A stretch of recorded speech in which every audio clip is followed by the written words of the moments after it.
Okay, everybody. Derek Shelton is here.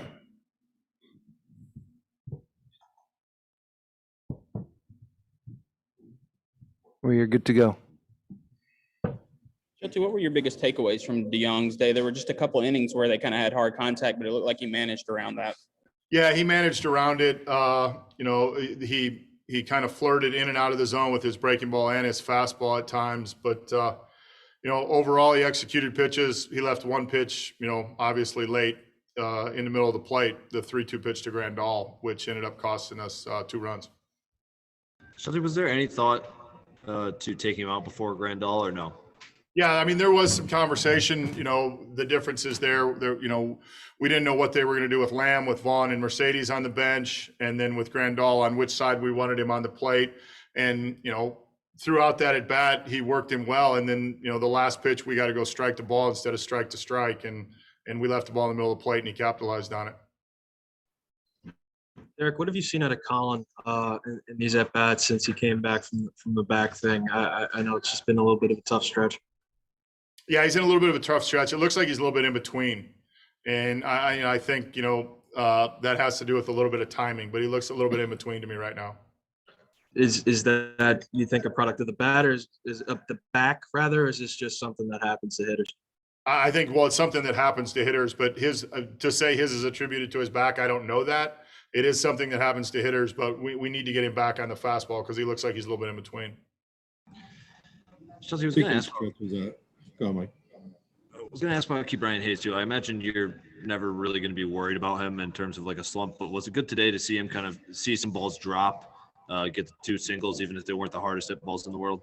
Yeah, I think so. I think when, sometimes when you hit the ball hard and it gets caught and then all of a sudden you get in a stretch. So it's nice when you put a couple balls in play and they take generous hops for you, and that can really kind of get you going. Shelty, I didn't hear Mike's question whether it was about Hayes, but he went through a tough stretch here after a great September when he came back. I think he's hitting over since the home run that was negated, he was hitting like around 200. He was talking about how he's not seeing a lot of pitches down the middle. What are you seeing that a young guy is maybe the league is punching back a little bit against him? Yeah, I mean, I think we knew this was going to happen. He came in last year and we stayed 100% in the Centrals, and then he only plays in 2 games early, and I think people are making a little bit of adjustments to him, and we're very confident he'll make an adjustment back. I think to Mike's point, the fact that he got a couple hits to fall in today, we need to get him, make sure he stays in the middle of the field, but not concerned about him in the least bit. I think with young kids, you're going to see ebbs and flows. And, I don't think anybody thought we were going to see the ebb or the flow with him because he started off so well. So he's going to be fine. How have you liked how he's handled all of that? Because it doesn't seem like, he's talked about being in a little bit of a slump or struggle, but he doesn't really let it affect him too much. Yeah, it never affects him. I think that's one of the great things about, we talk about slow heartbeats with a bunch of guys. This guy definitely has one, stays under control, doesn't let it affect him on the other side of the ball. Obviously there's going to be, some highs and lows, but no thought that he's not going to grind through it. During that rough stretch before this homestand, you talked about how the offense hadn't been consistently creating those run-scoring opportunities. Do you feel like guys did a better job of that during the homestand? And if so, are there some things you can pinpoint as to why they were more successful in this stretch? Yeah, I think so. We came home and we won a homestand after not playing very well. I thought we were more aggressive. We created those run scoring opportunities throughout this homestand. Today we created them, we just didn't capitalize on them. And that is something that we hadn't done on the road trip, where we just didn't have the opportunities. Today we had them. Reynolds hit the hard double play ball. That happens, but at least we're back to creating those opportunities, which is important. Derek, what'd you see out of Dwayne today? And was the gap there just a matter of not finding the right spot for him, or just a little bit of extra rest? Or both? No, it wasn't extra rest. It was just a gap of how we used our bullpen. And I thought he was good. To give us 2 strong innings, he came out, he executed the fastball, he threw some good changeup. Thought the breaking ball was pretty sharp, especially for not having pitched in 6 days. And he's done a nice job for us. He's pitching a bunch of rolls, but he did a nice job today. And with Greg, I know people have sort of tested the arm a lot this season, but today he held Anderson to a single there and kept Grandal on third. Are you noticing any strides there with Greg's defense? Yeah, I mean, on the ball specifically with Grandal, I thought he did a really good job with his legs, getting to the ball and making Joe McEwing make a decision. And I think that play happened because of his legs and how hard he came after it. And it's something that we've continued to talk to him about, and I think it showed up today. It was nice. Shelter, I wanted to ask about one more decision. I think it was the bottom of the eighth. You go with Gonzalez to pinch hit there, and then in the ninth you go with Evans. I'm just curious, what is the difference there? What went into that decision in terms of which one goes where? Yeah, that's a good question, Mike. That's a really good question. I think in that situation we knew Gonzalez was going to get the left-hander, so that was what went into it. We guaranteed ourselves that in that situation he was going to hit off the left-hander. So that's what went into it. And then we knew on the flip side of it, we could use we could use Evans at the end of that or Stallings at the end of it, depending on where we were at. But the thought process was we were going to get Gonzalez first, a left-hander, which is what we wanted. All good for Derek. Thanks, Thanks, guys. everybody. KeBryan Hayes in the chair.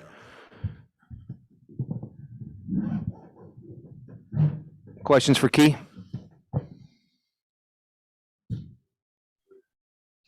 Key, how did it feel to sort of bust out of like a mini slump or whatever you want to call it? Just not a huge deal, but probably had to feel good to get a couple of land there.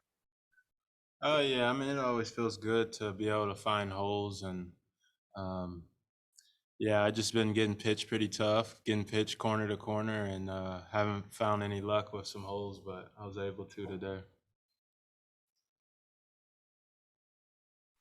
Key, what's that last battle like with Hendricks? I know you experienced that, bottom of the ninth dynamic a couple times now with Jensen, this.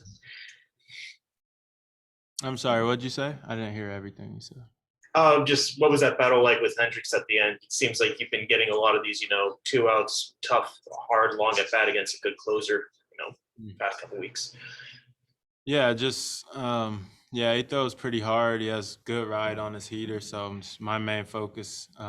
And he likes to use the heater, so my main focus going into the bat was just to try to get on top of that heater and hit it hard. So. Brian, what allows you to not get too high or low? Is that just something you've learned along the way? And was that a tough lesson, or is that something that's been pretty easy for you to deal with? Oh yeah, I mean, I think it's just my demeanor. I'm just a pretty even keel person.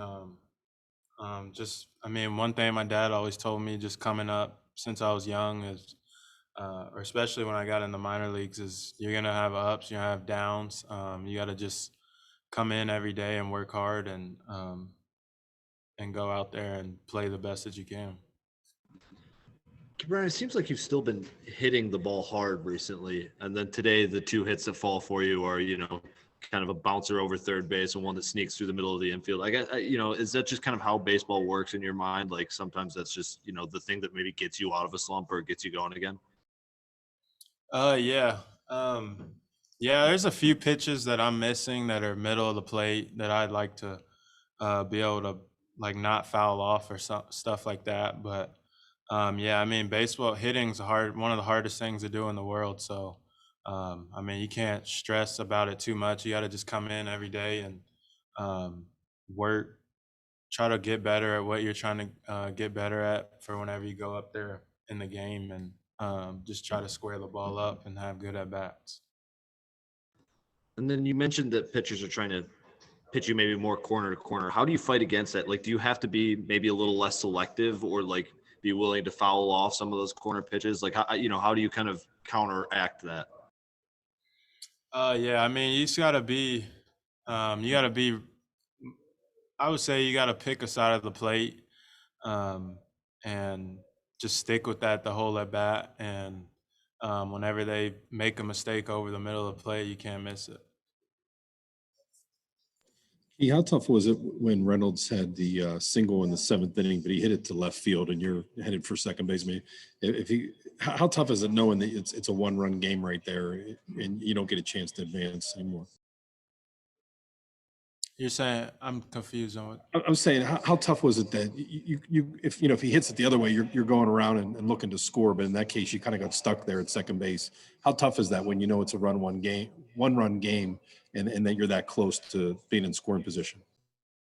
Yeah, I mean, he had a good at bat and was able to get a base hit. I mean, the most that we can do is try to get runners on singles, doubles, whatever. So it was a good at bat by him, and he wasn't able to drive it like how he can or whatever, but he was still able to have a good at bat and get a base hit and get the next man up. So I mean, as long as we're doing that, I mean, that's what we're trying to do. Each batter trying to put together good at bats and move runners around, and hopefully someone can get that big 2 out or double hit.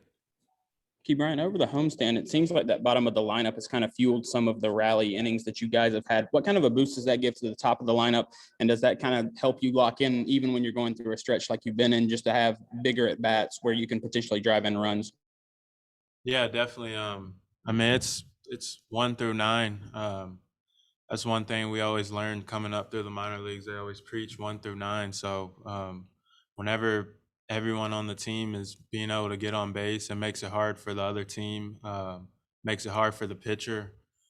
He can't, whenever you have guys on in scoring position, they don't want to bounce as many breaking balls and stuff like that. So anytime you can have base runners on every inning, it's going to help whoever's up there at the plate.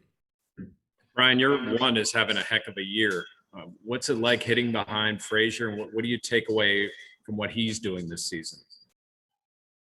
Yeah, I mean, a lot of times it just looks like he's not even trying to do too much, and he takes what the pitcher gives him. A heater outside, he'll slap it over shortstop or over third base, and if they miss middle in, or with off speed, he'll drive it right center, right field. So, but yeah, I mean, he was doing it all spring, and him and Reynolds, they've been really fun to watch these last 2.5 months. How much can you learn from those guys?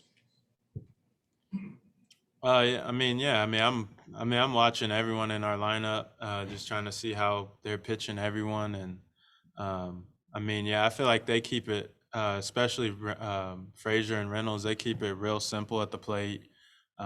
They're pretty much on every pitch, it looks like at times. So, I mean, we talk from what we see, how he's pitching. I mean, a lot of times they're pitching them different from me, unless there's a lefty throwing Reynolds, he's switch hitter. But yeah, we're always talking of what we see from the other side. Okay, all good for Key. Thank you. Be right back with the young. Questions for Chase? Does it look like you went to the slider a lot more today? Was that part of the game plan, or was that you kind of reading swings and adjusting to it? How did you kind of come to that? Yeah, we went to the slider a lot more, especially to lefties. I feel like that was a good lineup that you needed to mix a lot more too. So to get out of predictable counts, obviously I'm a lot heavy to left-handed hitters with fastballs and curveballs. So try to present that well. I thought we threw a lot of good ones. Thought we threw a couple that were there that didn't get called for us, that could have flipped a couple at bats in favor. But all in all, yeah, it felt pretty good. Backdoored it well, threw a couple that got some good takes from them that were kind of back foot ones to left-handers and things like that. So yeah, it was a good pitch for me today.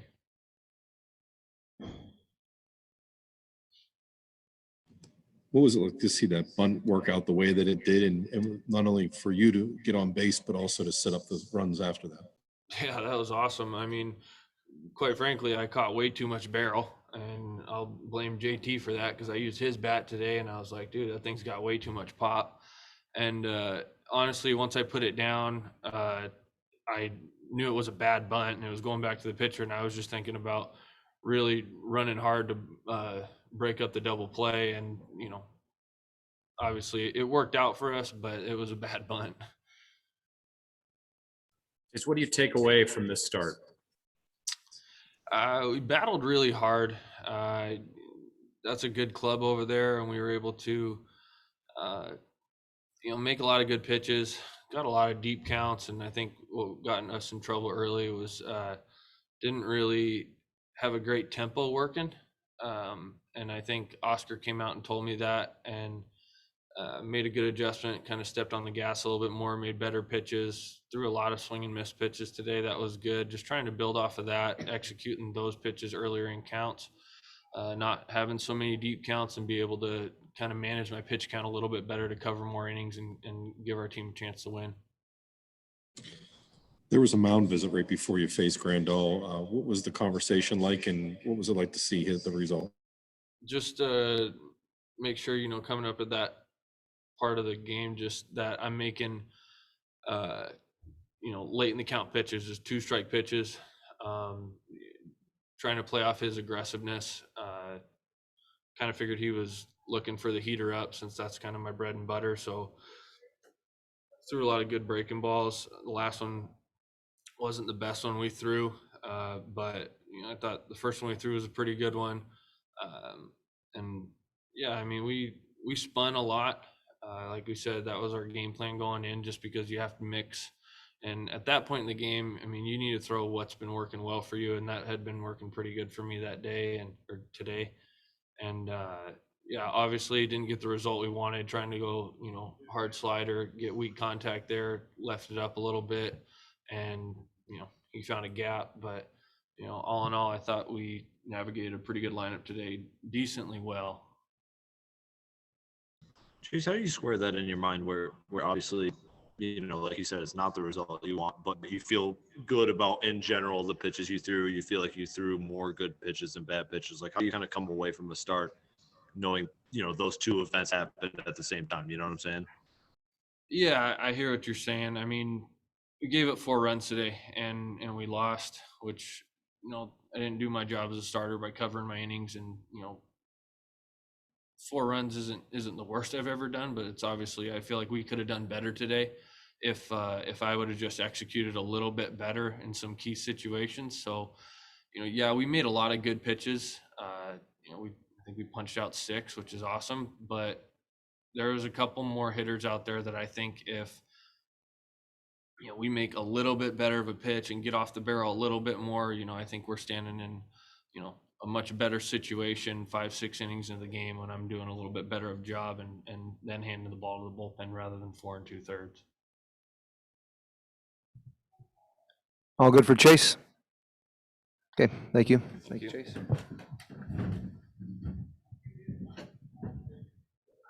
That will be it for today, fellas. Thank you. Thanks, guys. I don't know if I have my gloves.